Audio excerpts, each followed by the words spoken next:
Welcome to The Artist Recreates the World. I am with Ellen Osei. Thank you so much for coming. No problem. Thank you for having me. Appreciate And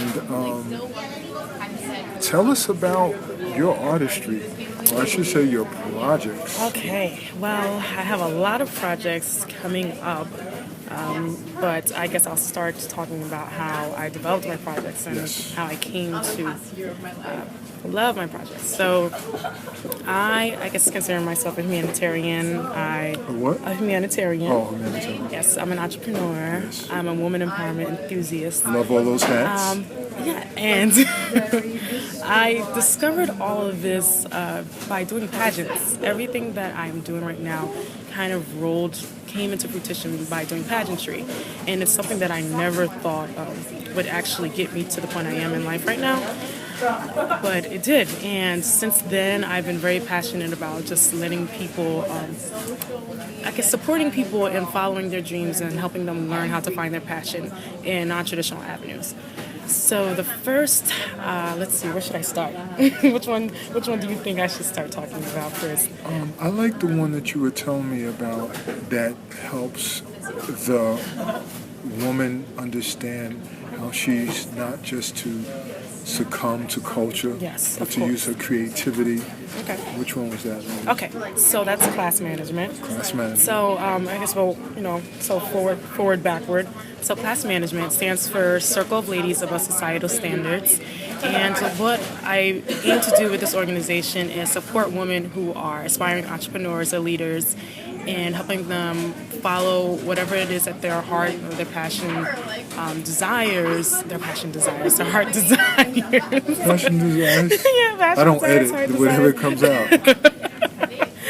What This I is do is I real. help them discover what it is that they want to do in life by putting themselves out there in non-traditional avenues, things that they wouldn't typically be encouraged to do, things that you normally wouldn't find so much support for, and just really unifying our community as people of color and also as people who are just aspiring to be independent. So Circle of Ladies Above Societal Standards, I founded it in 2014. And what I did in 2014 was I was taking a break from pageantry. So I was running a pageant. I was running Miss Universe Ghana. And then, Miss Universe Ghana. yes, I was the national coordinator for Miss Universe Ghana. And it was a lot of work. Before that, I was running Miss Ghana USA. And then before that, I was doing pageants myself. And what I discovered through doing the pageants myself was I was able to put myself outside of my comfort zone, and doing that helped me discover so many new things about myself, who I was, what I liked, what I didn't like, and where I really wanted to be in life, like what I wanted to do with the rest of my life. But it wasn't until I was pushed outside of that zone that I discovered it. So from that point on, I was second runner-up in Miss Ghana USA. That was maybe the strongest title I really ever had. But it didn't even matter because at that point, my life just started to just snowball and just different things started to come into play. And I discovered my profession as an occupational therapist. I started my nonprofit called Raising Hope, which supports children who are orphaned or have special needs. I ended up in a doctoral program, which I'm doing now at Columbia University. And then I decided, hey, you know what? I need to really support other women behind the scenes and really tell them that the 15 minutes... Are you falling asleep with me? No. I'm just thinking about my next question. Oh, okay. I'm just filling in. That 15 minutes that you have to really I fall asleep be on my that... own interview. You're funny. I know you got it covered. I'm not trying to stick it.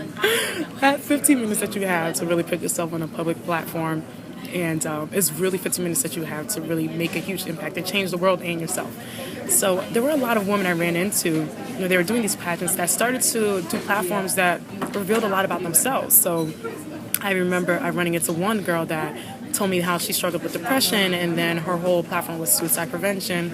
And then, there's another girl who had scoliosis, and she did a whole advocacy for children who have physical disabilities. And I was really realizing that a lot of these women were doing things that made them vulnerable, and that were, I guess, things that kept them inside or were considered obstacles that they were hard for them to overcome.